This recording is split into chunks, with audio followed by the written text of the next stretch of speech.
Recording by Rangeela music.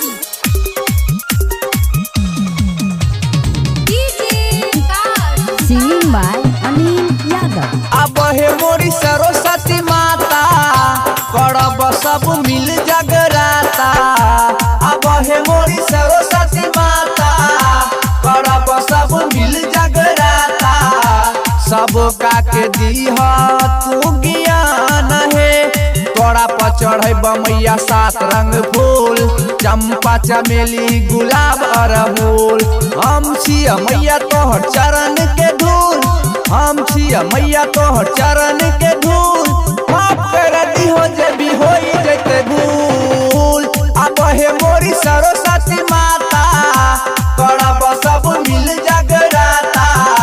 सब का के दीह तू ज्ञान है।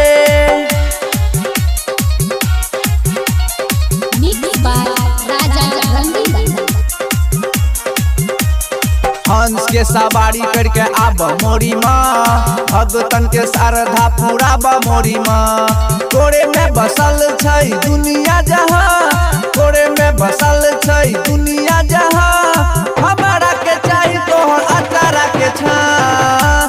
अब हे मोरी सरस्वती माता करब सब मिल जगराता। सब का के दीह तू ज्ञान है।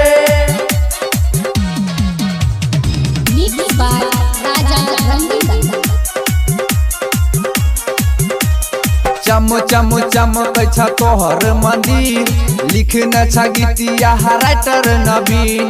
गाबै छ भजनिया तोहर यादव अनिल, गाबै छ भजनिया तोहर यादव अनिल। राजा रंगीला करै छ मिकसिंग। अब हे मोरी सरस्वती माता करब सब मिल जगराता। सब का के दीह तू ज्ञान है। रंगीला डिजिटल रिकॉर्डिंग स्टूडियो उदा किशोरगंज।